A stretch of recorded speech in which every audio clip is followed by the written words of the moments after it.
Are we filming?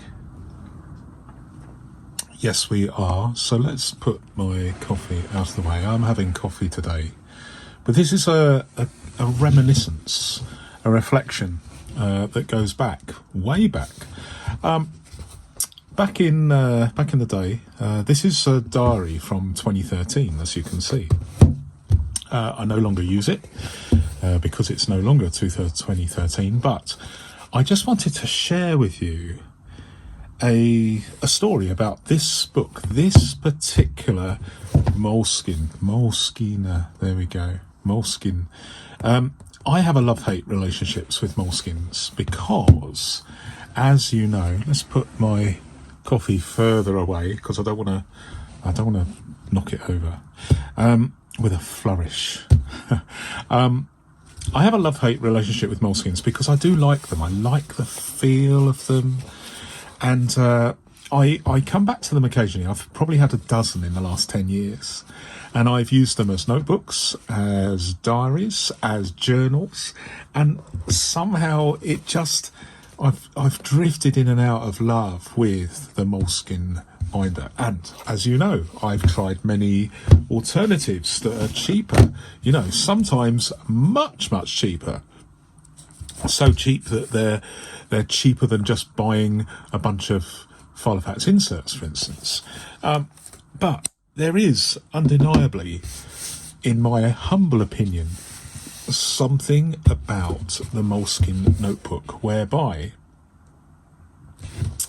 they improve with age, especially if you're writing a journal, for instance, and you think when you write a journal, will this be around in? And I certainly do. I think to myself, will this book be around in 500 years' time? Potentially it could be. If you store it in a box in your garage or your garage, or your loft where there's extreme variations in temperature or damp, no, probably isn't gonna last. But if it's in your home and then it's passed on to your descendants when you pass away, and they by some miracle think that my diaries are worth keeping for their descendants, then you have a fighting chance. But this video is not about the usage. Oh, notice this, by the way, in case you're wondering, what is this black edge? What's this dark edge to this Moleskine? Very simple. I got a piece of cotton with some black ink and just a cotton bud, or just a piece of cotton, I think, and I just went like that, and then went like that, and then I went like that, and it just creates, in my opinion, it creates a certain amount of interest, and I guess in the fullness of time it will hide the dirt. But that as may be. I want to share something with you, this story, if you don't already know about it. Back in the day when I had another channel. In fact, actually, I don't think I'm not sure whether the origins are lost in the mist of time, but I'll tell you about this. I dabbled with Pilot frixion ink. The ink that can you can generate a little bit of friction by using a rubber and rubbing out the ink, and then it will disappear, although it's still there. And the reason it's still there is because if you put it in a freezer, all the things you've rubbed out, somewhat disconcertingly, if you don't want to see them again, manifest themselves. They're reincarnated for all to see.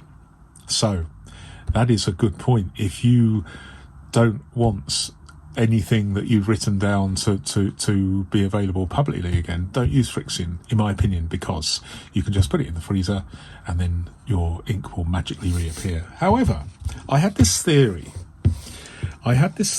Let me I've just got a bookmark here to a diary entry that has nothing on the 20th of April, which I believe this is 2013. I'm pretty sure it's 2013.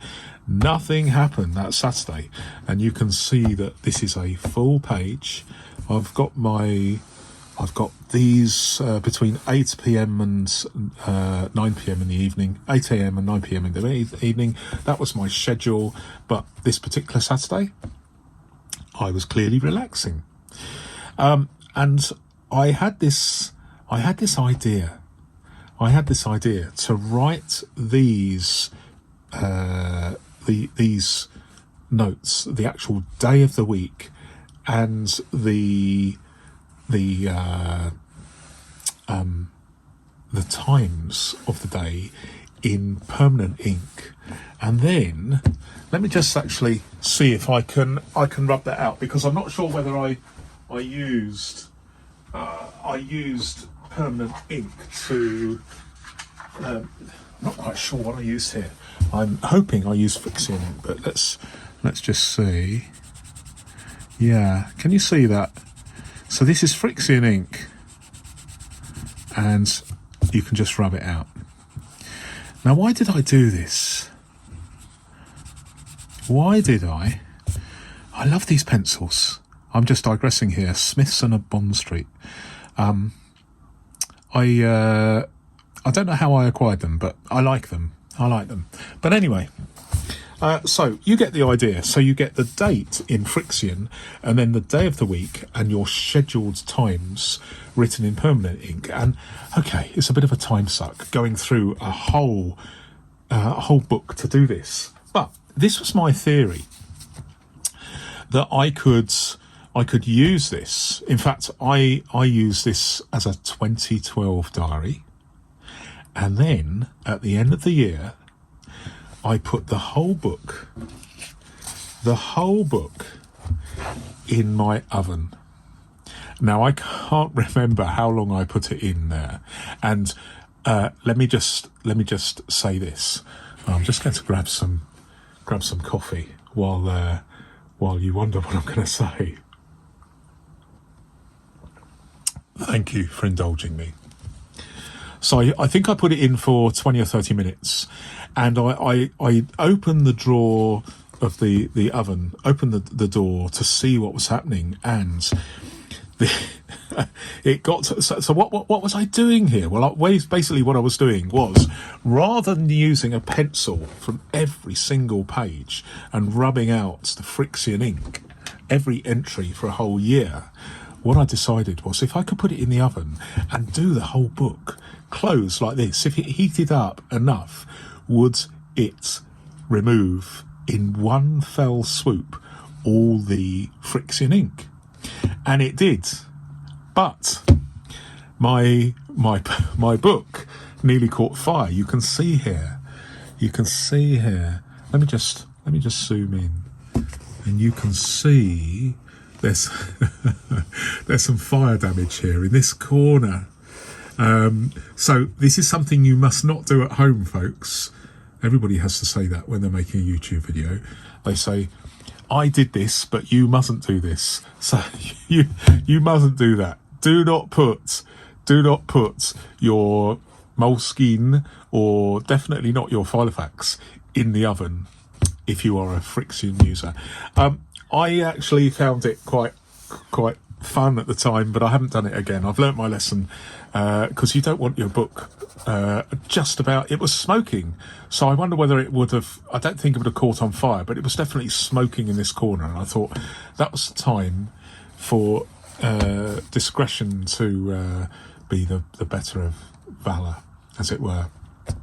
However, it did leave some faint imprints, but I was able to use this book again. And what I'm going to do with this, because it is, I mean, it's been sitting on my shelf for the best part of 11 or 12 years now, I'm actually going to use this. It has, for notes or something, for testing pens, for demonstration purposes, who knows? But I do like these, even though they're not exactly practical for fountain pen users, because there's so much uncertainty when you buy a Moleskine or Moleskine, because the paper varies from year to year and mill to mill. So from a point of view of using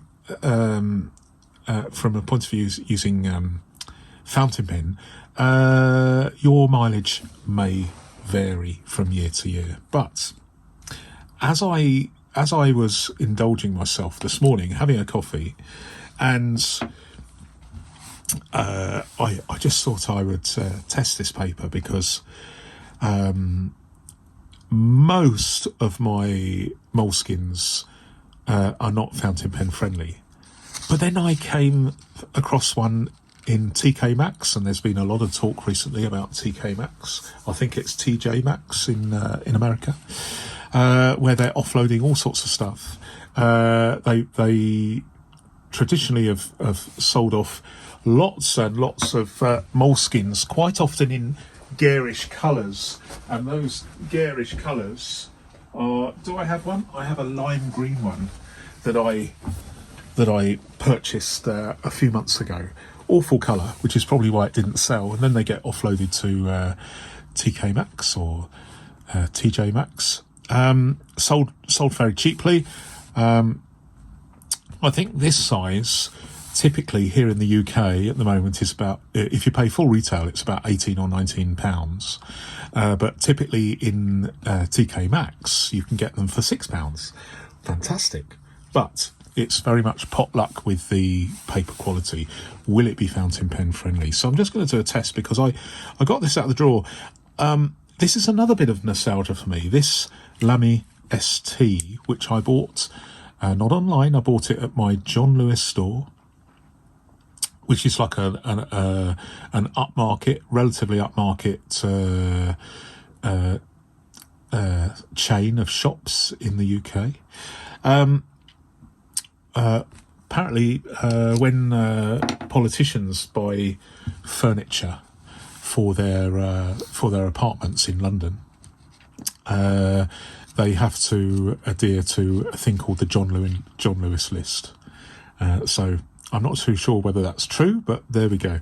But here we go. This is an ST, a Lamy ST, which I haven't used. I bought this in 2012, and I haven't really used it at all since then. I don't think I've used this at all for 12 years.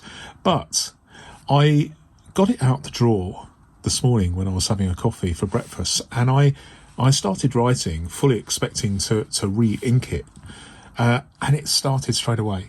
So here we are. We have a fountain pen made by Lamy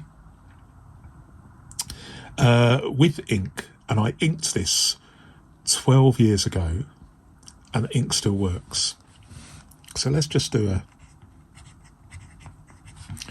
ST, and you know I always write in capitals, and I believe it was Parker Quick ink. I got this out of my ink drawer just now. Parker Quink. And does this paper on this particular one, how good, how fountain pen ink friendly is it?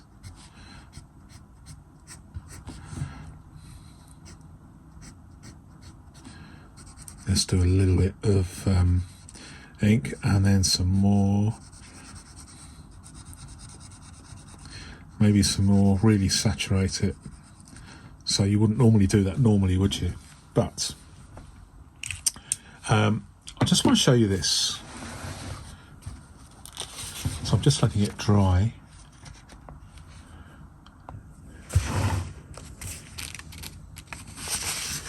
So here we go, the moment of truth. Do you know what? Not bad. There's a little bit of bleed through there. Not bad. Is it good enough to write on? I would say this is not bad. But I have this theory, which would perhaps solve problems for me, because I do like writing using a fountain pen.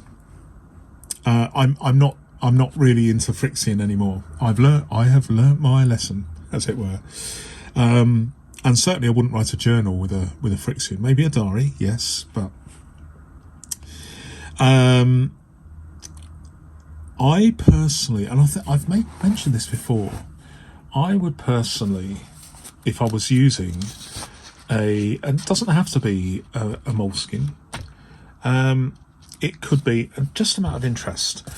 Let me see. Let me just do a quick test on this particular one, which is it's incredibly cheap.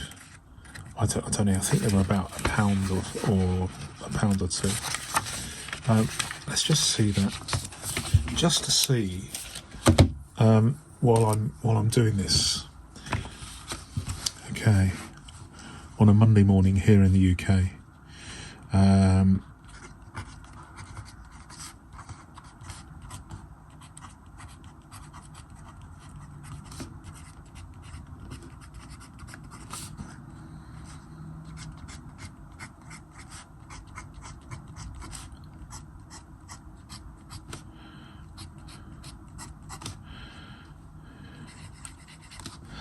Let's do a big splurge here, and then an even bigger splurge here. Lots and lots and lots of ink, copious quantities of ink. And let's see what happens there. Because I don't know, this is completely on the hoof, as they say here in the UK. Let me just get rid of this wrapper. So, well, would you look at that now? I would say the paper in this, I mean, I'm not knocking Moleskine, but this is pretty surprisingly excellent when you compare it to the Moleskine, where it's not so good. But that is interesting, isn't it? I mean, this was probably made in China. Let's have a look. Fabriqué en Chine. So yes. So there we go. It just goes to show, doesn't it, that I guess you're paying for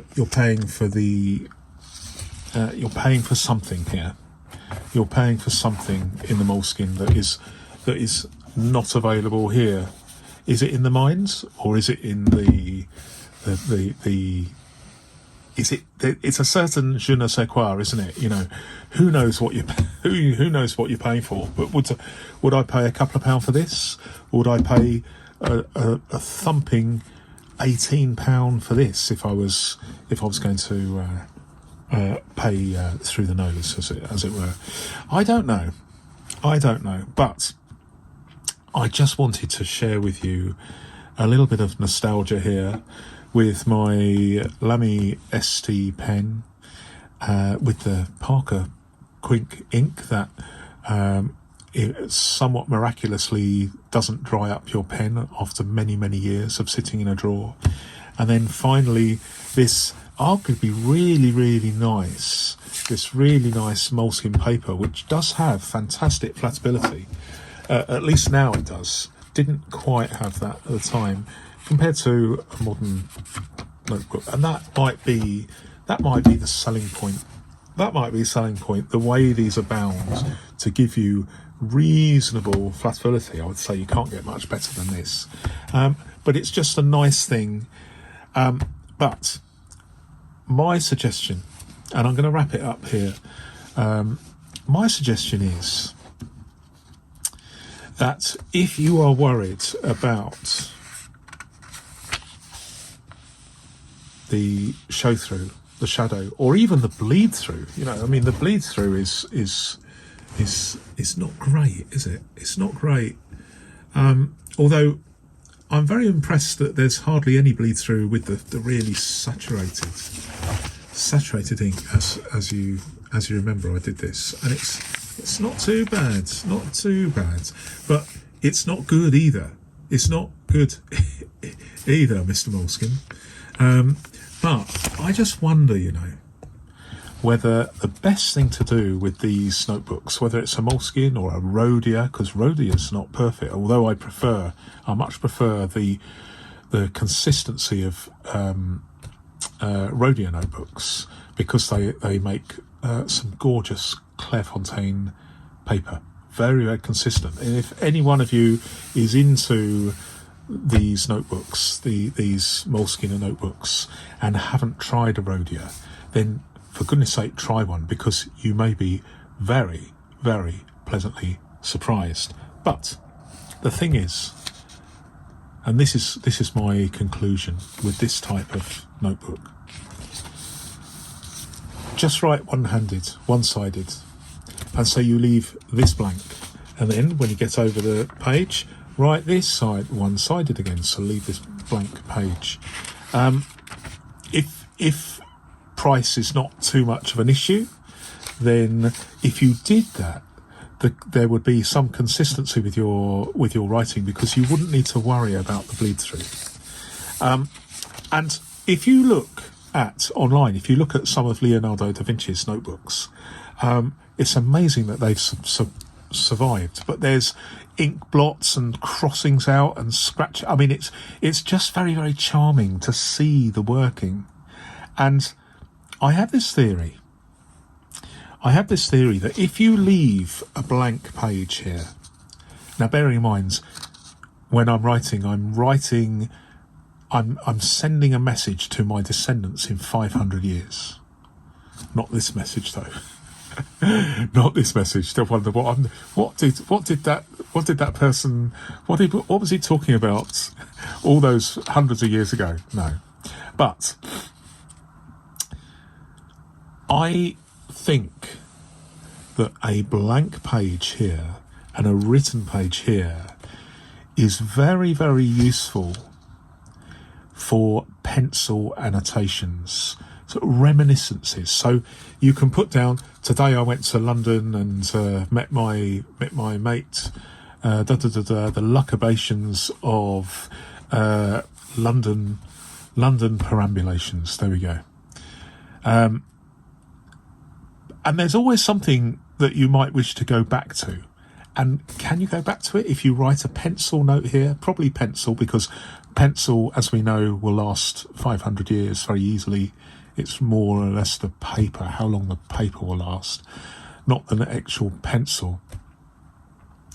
But I think that if, and this is what I want to conclude here, if this was 500 years old and I had a load of notes here and a load of notes here, what would I see? What would I see in the margins? And as a book dealer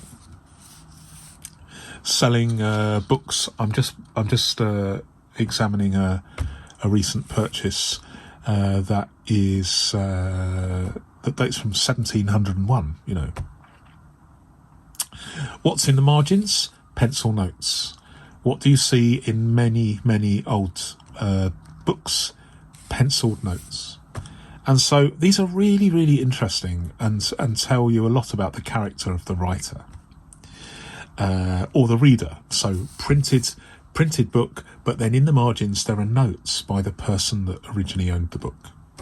Sometimes there are notes from a whole series of owners. Excuse me. So I would say that if I was reading this in 500 years' time, I would like the original writer to write his prose here, or her prose, so that I could read it.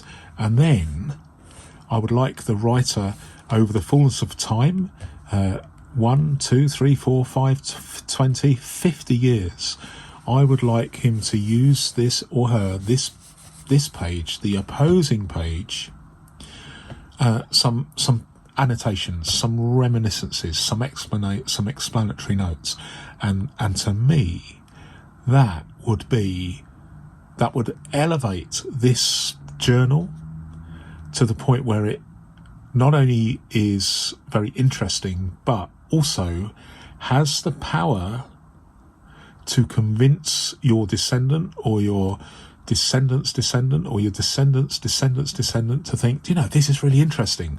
I will keep that on my bookshelf rather than throw it away. And this is the issue.